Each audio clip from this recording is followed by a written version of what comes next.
Good evening.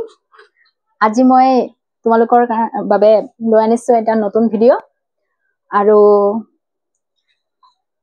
আমি আজি 8.2 অনুশীলনীৰ কাৰণে যেটো ফাৰ্স্ট আমি ফৰ্মুলা এটা আছে চাৰ্ট এই ফৰ্মুলা চাৰ্টটো আমি জানি ল'ব লাগিব যে আমি ফৰ্মুলাটো কেনেকৈ মনত ৰাখিব পাৰিম আৰু তাৰ কাৰণে মই ফাৰ্স্টত তোমালোকৰ আগত এটা ট্ৰিক্স দিম আৰু ফৰ্মুলাটো মই চাৰ্টটো বনাই লৈছো ফৰ্মুলাটো লিখিয়ে লওঁ কিতাপৰ মতে আমাৰ ফৰ্মুলাটো যেটো আছিল সেই মতে আমি যদি মুখস্থ মনত ৰাখিব যাওঁ তেতিয়া হলে আমাৰ অলপ খেলিমেলি লাগি যায় তো সেই কাৰণে মই তাৰ কাৰণে অলপ ট্ৰিক্স এটা মানে শৰ্ট বস্তুটো কেনেকা আমি নিজৰ ধৰণে লিখি ল'ব লাগিব তেতিয়া আমাৰ মনত ৰাখিব পৰা হেতু মনত ৰাখিব পাৰিম আৰু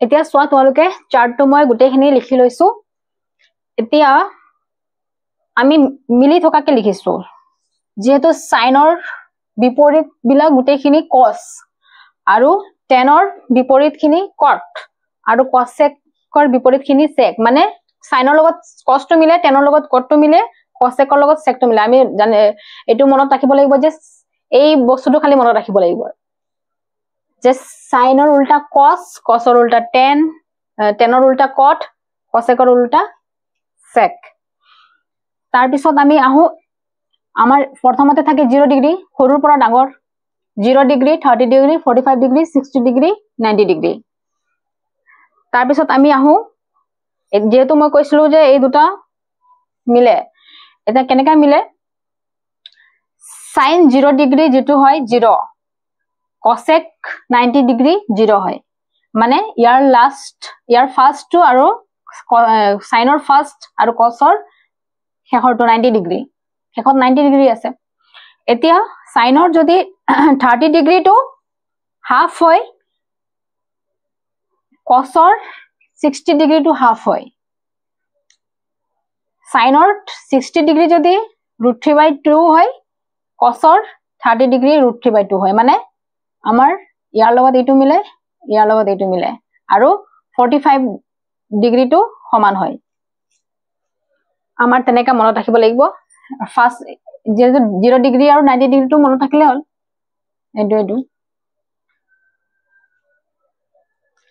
cos আৰু sin আৰু cosৰ কাৰণে আমি তেনেকা মনত ৰাখিব লাগিব আৰু tan আৰু cotৰ কাৰণে আমি সেম তেনেকুৱা 0 ডিগ্ৰীৰ লগত tanৰ 0 ডিগ্ৰীৰ লগত cotৰ 90 ডিগ্ৰী টু মিলে 0 0 আৰু cotৰ যেটো 0 ডিগ্ৰী সংজ্ঞাবদ্ধ নহয় tanৰ 90 ডিগ্ৰী টু সংজ্ঞাবদ্ধ নহয় মানে এটো আমাক নালাগে ক্লিয়াৰ তাৰ পিছত tanৰ 30 ডিগ্ৰী টু আৰু cotৰ 60 ডিগ্ৰী 1/√3 1/√3 আৰু tanৰ 60 ডিগ্ৰী আৰু cotৰ 30 ডিগ্ৰী √3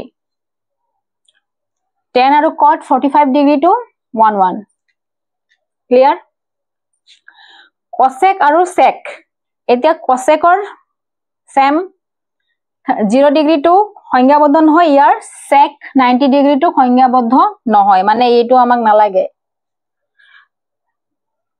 secৰ 0 ডিগ্ৰী 1 আৰু মানে ইয়াতে গুটেখিনি 0 ডিগ্ৰীৰ লগত 90 ডিগ্ৰী টু মিলিছে আমি খালি এটো মনত ৰাখিব লাগিব যে 0 ডিগ্ৰী আৰু 90 ডিগ্ৰী টু মিলে আৰু বাকি কেটা 30 ডিগ্ৰী 60 ডিগ্ৰীৰ লগত মিলে আৰু 45 ডিগ্ৰী টু একে হয় ইমানটোৱে মানে সমতে এতিয়া যেটো আমাৰ বিপৰীত বিলাক cosecৰ যেটো 45 ডিগ্ৰী হয় secৰো 45 ডিগ্ৰী টু যদি আমাৰ cosecৰটো মনত আছে cosec 45 ডিগ্ৰী টু √2 পৰীক্ষাত আহি গল sec 45 ডিগ্ৰী এটা sec 45 ডিগ্ৰী মানে cosecৰ যদি মনত আছে তেতিয়া হলে secৰটো আহি যাব তেনেকা সাইনৰো তেনেকা সেম যদি সাইনৰ মনত আছে তেতিয়া হলে cos আহি গলে পৰীক্ষাত 45 ডিগ্ৰী টু 1/√2 1/√2 আহিয়ে যাব তো তেনেকা আমি ট্ৰিক্স লৈ পলা আমি মনত ৰাখিব লাগে এতিয়া আমি আহো 8.2 যেহেতু এই চাৰ্টটো গুটেখিনি 8.2 ৰ কাৰণে গুটে অংকটো 8.2 ৰ চাৰ্ট লৈ পলা আমি কৰিব লাগে সেইকাৰণে আমি এতিয়া 8.2 ৰ অংক লৈ আহো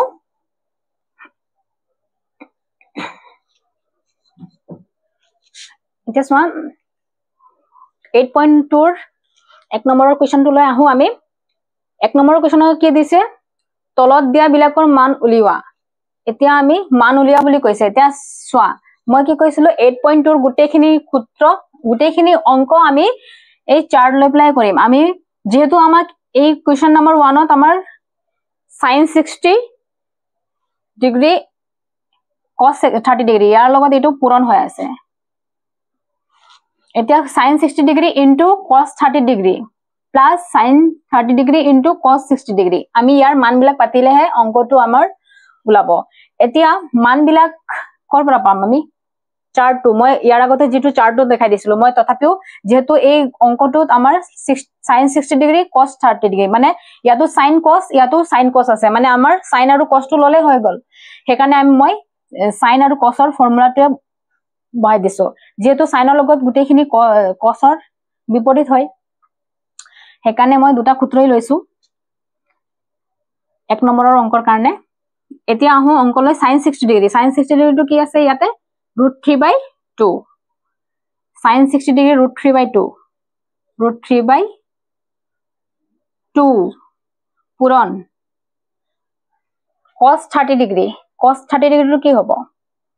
sin 60 ডিগ্ৰীৰ লগত cos 30 ডিগ্ৰীটো মিলে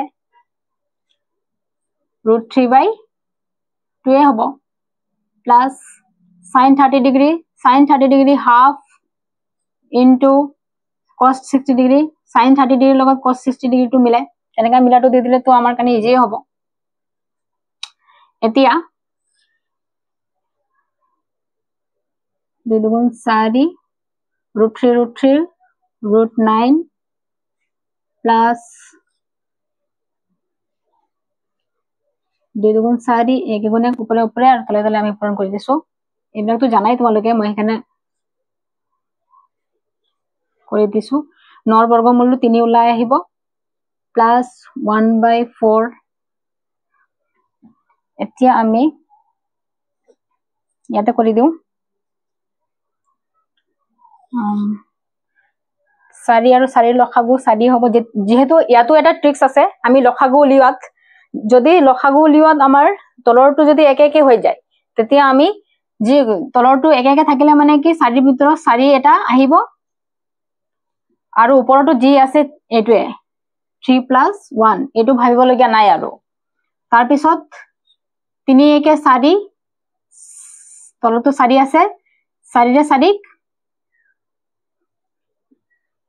এবাৰ যাই এনসাৰটো আমি পালো কি 1।